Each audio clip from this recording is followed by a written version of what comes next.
கந்தா நீ தேரேறி கடம்பா உன் வீரம் சூடி கொட்டு முரசு கொட்ட வாரும் ஐயா.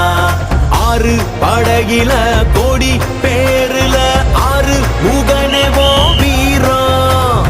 கந்த பாத பின்னணித்தோ நடந்திருந்தா அச்சம் மிச்சம் இன்றி போகாதா. முருக முடிவெடுக்க சிவனோ கேட்டிருக்க வெற்றி வேலனுக்கு ஆரோகரா. கந்தாணி தேரேறி கடம்பா உன் வீரம் சூடி கொட்டு முரசு கொட்ட வாரும் ஐயா.